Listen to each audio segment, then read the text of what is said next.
So far, one of my favourite things about the Third Doctor, aside from his absurd Venusian karate, is the bizarre and hilarious facial expressions he makes almost every episode. This one is probably a good contender for the best facial expression so far, although that original one from the Silurians definitely gives it a run for its money.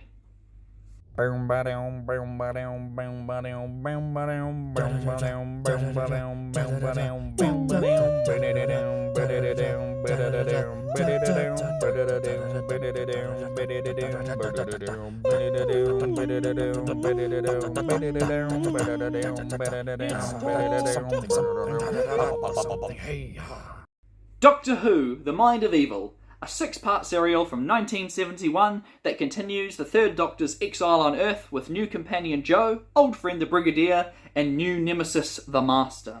I don't own the DVD, so I had to watch it as part of the Season 8 Blu-ray box set collection. I really enjoyed watching it. After a quick nap, of course, halfway through, you know me. The story sees the Master constructing a machine that sucks all the evil impulses out of someone's brain and then stores it in a little machine. Suck all the evil out and put it in a box. Like a sci-fi Clockwork Orange. Or that, I suppose.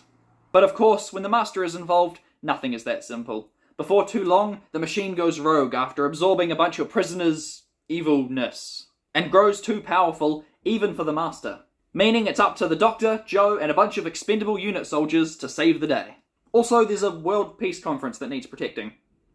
There is a lot to appreciate about this one. The setting is very clever. Not only does a prison fit thematically with the whole let's rehabilitate prisoners by sucking all the badness out and putting it in a box where nothing could possibly go wrong, but it also makes for a lot of simple yet effective filming locations. Whether it was a real disused prison or a convincing set, you get a lot of really cool camera angles and different various shots, and also the illusion of having a lot of people around without them having to appear on screen with them all behind cells.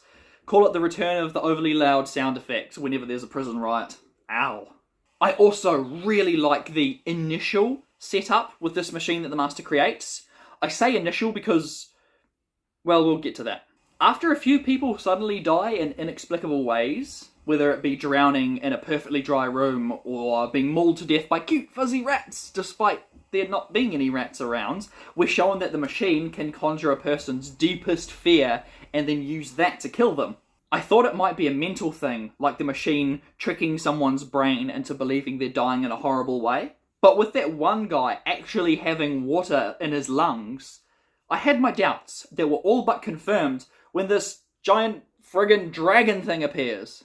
What the heck is going on here? Okay, so the machine can actually manifest physical stuff to kill people. I can kind of buy that, except for the Doctor burning in fire that we saw in that silly facial expression scene from the start. Pretty sure you can't be set on fire for a couple of minutes and then whoops, just kidding, no burns, no scorched clothes, didn't even set the fire alarm off. Actually, that's another really ingenious moment, acknowledging continuity. The Doctor explains to Jo that he recently saw an entire world burn in the events of Inferno, and that's why the machine used that memory to try and kill him. Hey, maybe that's why the fire alarms didn't go off. He still had a fire extinguisher from Inferno.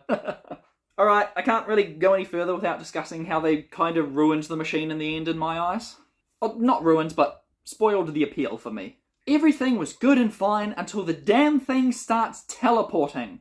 You gotta understand, this thing looks like a giant, big, bulky coffee machine that just starts teleporting and killing heaps of prisoners. And all imagination is out the window when they just clutch their head and fall down dead.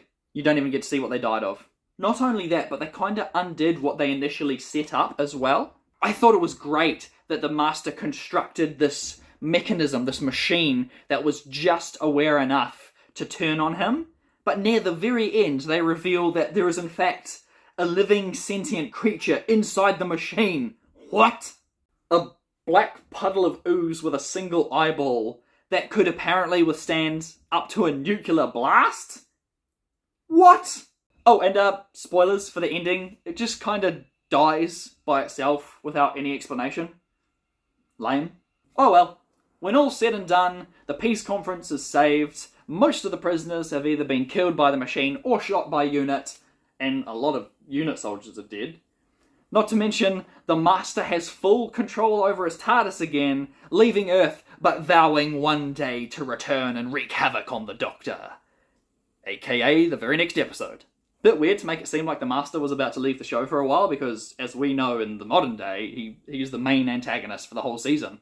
Although, I suppose it would kind of be cool to introduce this new nemesis villain and have him stick around for 2 serials instead of just 1 before leaving and maybe coming back in a future season, but as is, I'm still looking forward to seeing his appearance for the rest of this season. And that's The Mind of Evil!